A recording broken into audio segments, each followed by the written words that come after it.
In this lecture, we're going to talk about Roman Catholicism's encounter with others. By that, I mean not just Jews and Muslims, but other groups of Christians that the church deemed heretical, in particular the Albigensians, which were the chief opponents of St. Dominic and the Dominican order. But before we get to the heretics, I want to point out that we have just left the Crusades, which is a very, very dark period, if not the darkest period in Roman Catholic Church history. And now we're going to move to yet another dark period in Roman Catholic Church history. In medieval times, Christians and Jews did not get along all that well. This, to a lot of people in the modern world, doesn't make any sense because when they take a class on the historical Jesus or they take a course on church history, it dawns on them that, well, Jesus is a Jew and all of Jesus' first followers are Jews, so why would later Christians have such a problem with Jews and Judaism?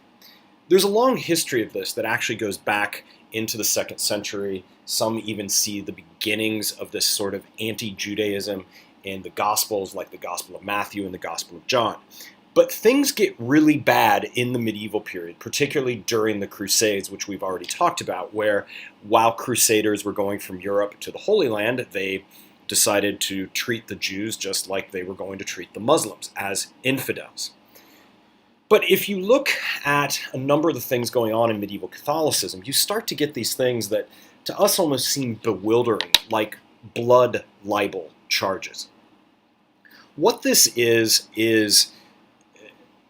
I mean, it's a horrendous thing, is a lot of medieval Catholics began to accuse Jews of deicide. And what I mean by that is they began to accuse the Jews directly of wanting to kill God.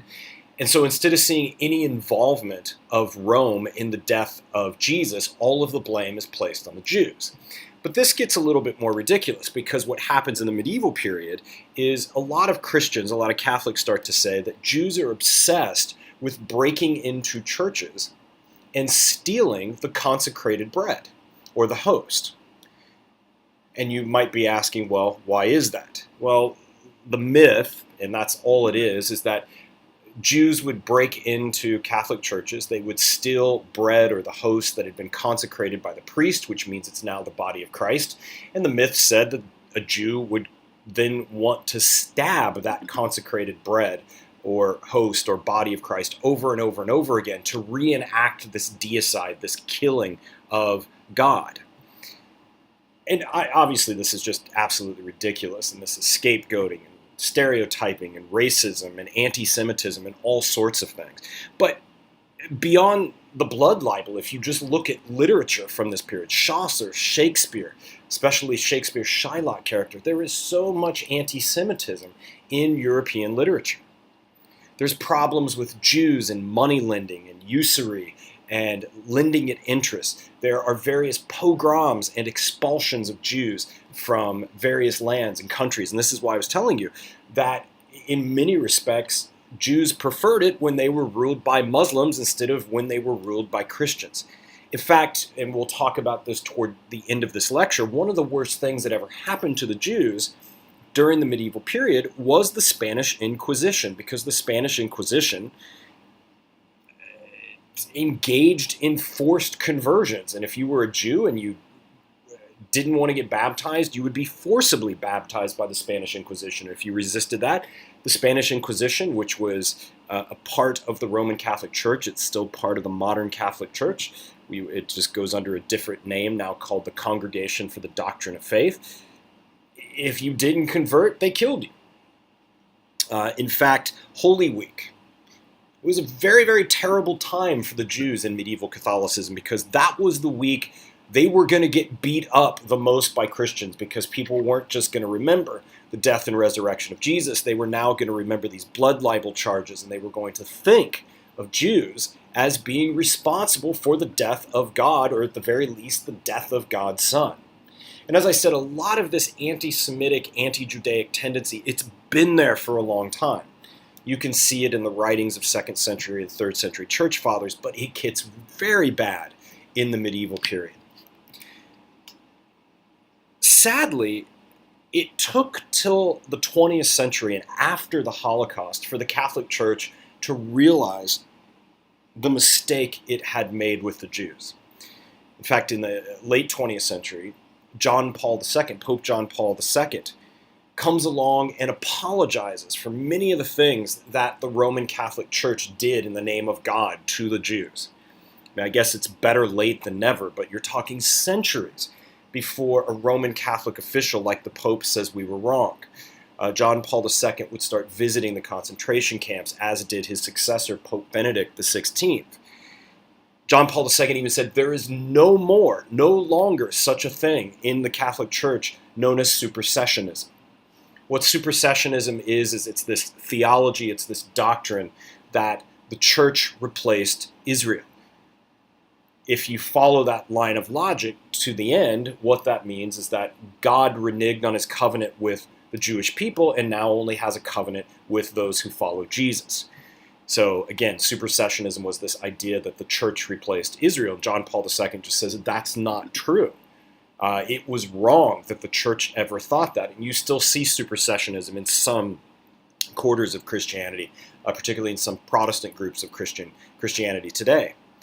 At Vatican II, which we'll talk about much later in this course, towards the end of this course, there was a document called Nostra Aetate, written in 1965, which addresses the relationship between the Catholic Church and other religions.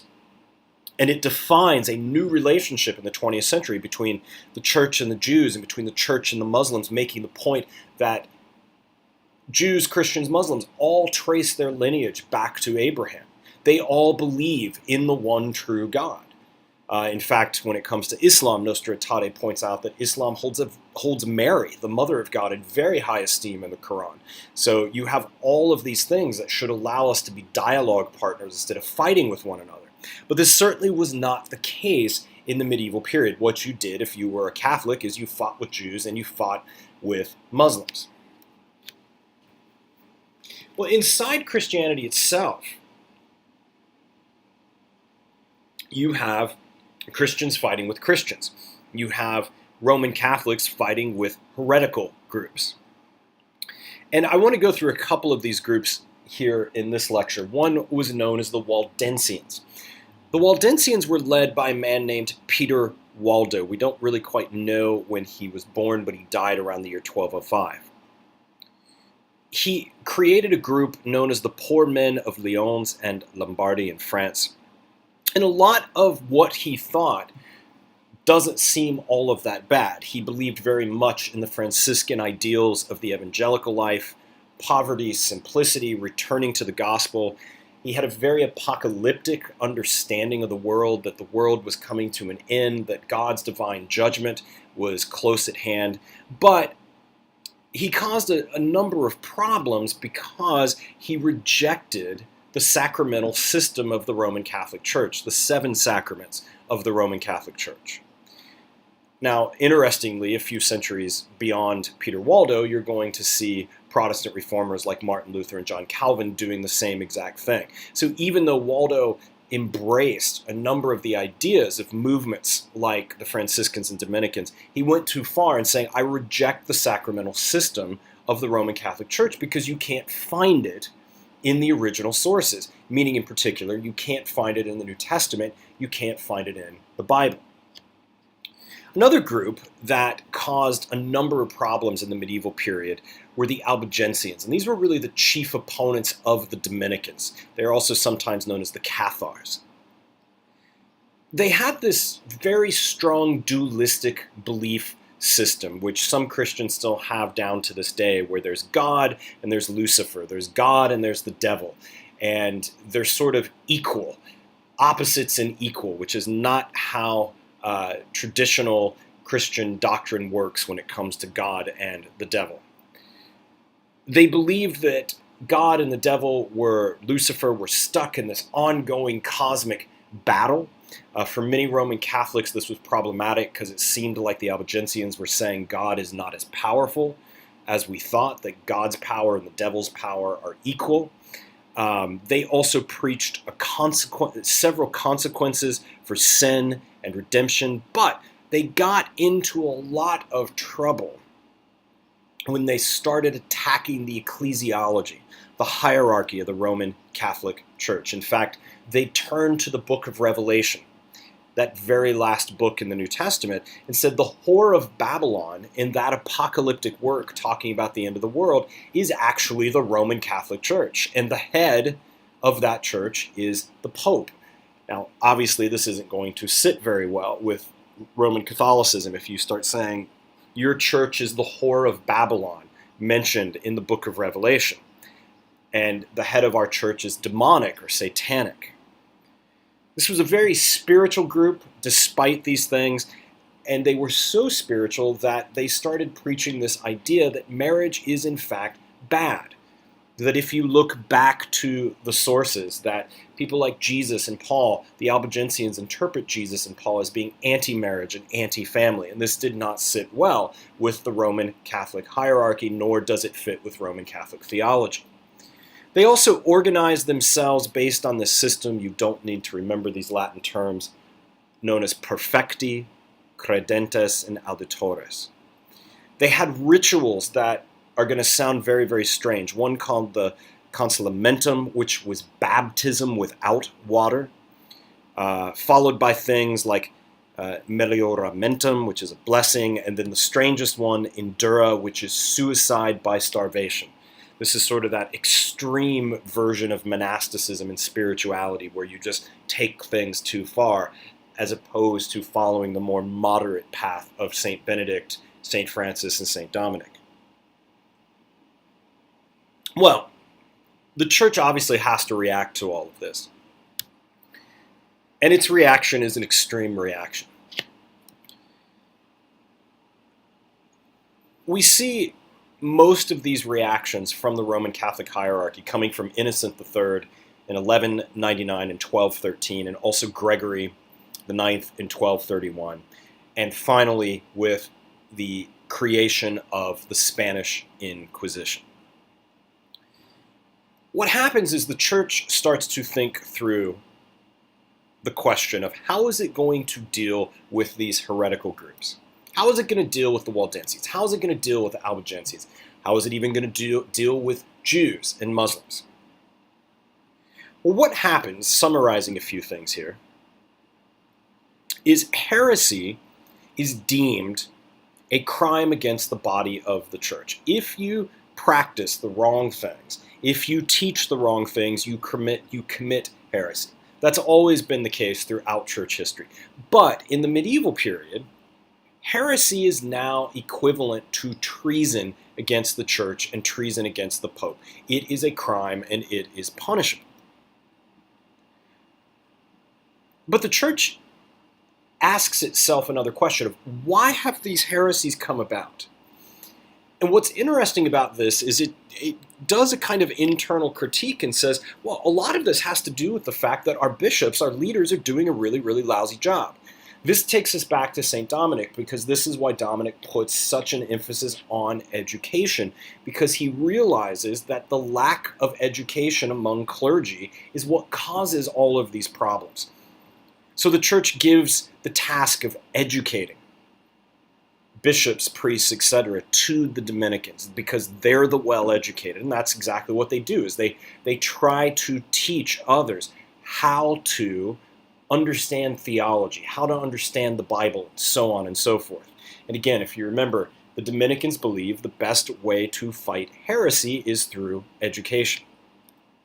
So all these procedures and all these penalties are created in the medieval period to deal with these heresies. In fact, one of the things that happens is you are given numerous chances to prove that your heresy isn't really a heresy, that it's actually orthodoxy. And you're usually given anywhere from 1 week to 40 days to do this. So you can appear before an ecclesiastical court and argue your case. You can write up why you think what you believe fits with church doctrine. You can try and prove that you are right and the church is wrong. Now, there isn't a lot of due process in all of this in the modern sense of the term. You don't, if you're accused of committing heresy, you don't have the right to face your accuser. at least in an ecclesiastical court. Now, we would say, well, that's ridiculous. We have a constitutional right to face our accuser. But that's the difference between state law, secular law, and ecclesiastical law. And as a very last resort, torture is even allowed if, while you're trying to prove you're right, you don't come to the place of where you eventually end up repenting of the things that you have done or the things that you have said. So even though the church is willing to grant some grace here, a grace period here for you to argue your side of the case, this doesn't work like your modern judicial system. Well, where this is all leading is to 1478 with the establishment of the Spanish Inquisition. And yes, this is what most people think it is. It is another very, very dark period in church history. But it's important to realize that this is as much a church activity as it is a secular activity. The context for the Spanish Inquisition is King Ferdinand and Queen Isabella of Spain. This is kind of the wrapping up of the reconquest of Spain. So we've got Spain back, we have Christian rulers on the throne, but let's clean out the last little bits and pieces of the heresies that are here, of Jews, of Muslims, etc. What Ferdinand and Isabella really wanted is kind of like Charlemagne. They wanted the most Christian kingdom in all of Europe. They really wanted the kingdom of God on earth, and they thought the best way to simply do this is to have the Spanish Inquisition, this kind of professional police force heavily influenced by the church that polices Spain and roots out heresy. And as I said, the Spanish Inquisition still exists today in the Roman Catholic Church. It's just known as the CDF, or the Congregation for the Doctrine of Faith. In fact, Pope Benedict XVI, when he was Cardinal Joseph Ratzinger, he was head of the CDF, or the modern Spanish Inquisition. This is why so many Catholics were worried when he was elected Pope. The Spanish Inquisition is very problematic because it didn't just target the Waldensians and it didn't just target the Albigensians. It started targeting Muslims and it started targeting Jews. As I already mentioned, the Spanish Inquisition was instrumental in forcing Jews and Muslims to convert to Catholicism, to convert to Christianity. The problem with all of this conversos, as it's called, conversion, is did these Muslims and did these Jews really convert to Christianity? Was it sincere, or was it Jews and Muslims simply doing this to save themselves from death? And it's hard to know. A lot of it is probably Jews and Muslims trying to save themselves from death. So these forced conversions were not really conversions. And this also led to people, even at the time, suspecting that a lot of these conversions were false. And this is, as I said, one of those points in history, along with the Crusades, that Jews remember, Muslims remember, a lot of Catholics don't know about this part of their history, or they simply whitewash it and ignore it and move on. But this all led to a Dominican named Tomás de Torquemada. And I guarantee you, if you're at Albertus Magnus College and you meet a Dominican, they don't want to talk about Tomás de Torquemada, because Torquemada is the one who's really responsible for saying, look, if somebody's not going to convert, torture them or kill them. This seems very much out of step with the spirit of St. Dominic, very much out of step, certainly, with the spirit of St. Francis. But Torquemada is this individual that has a profound effect on the Spanish Inquisition, and he was a person that was feared by Muslims and by Jews. He will come back up when we get to the Protestant Reformation, because Torquemada is also instrumental in the selling of indulgences. I don't want to get into what that is right now, but if you come out of a Protestant tradition, you may already know what indulgences are. Indulgences are actually what ends up creating the Protestant Reformation.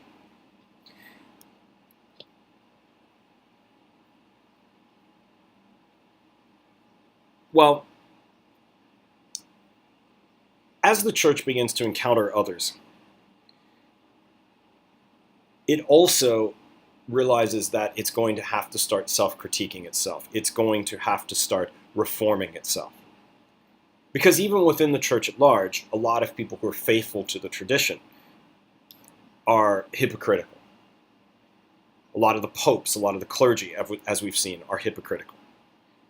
There are a lot of justifiable concerns within the church itself that have to do with worldliness, arithmetical piety, abuses by the clergy, etc. It's going to take the Crusades, it's going to take the Spanish Inquisition, and then basically another 100 years before the Roman Catholic system is completely questioned by those on the inside and on the outside. Where we're heading with this is we're heading to the 16th century, we're heading to the time of the Protestant Reformation, and then after that we're heading into the period of European Enlightenment. All of these things are going to become powerful challenges to Roman Catholic hierarchy and hegemony.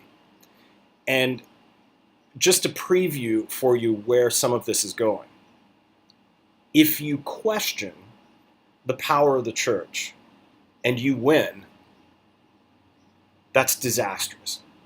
Because you've questioned a system that's been in place for thousands of years. And if you can convince others that this system can be questioned, then what's going to happen is people are going to start asking, what else can we question?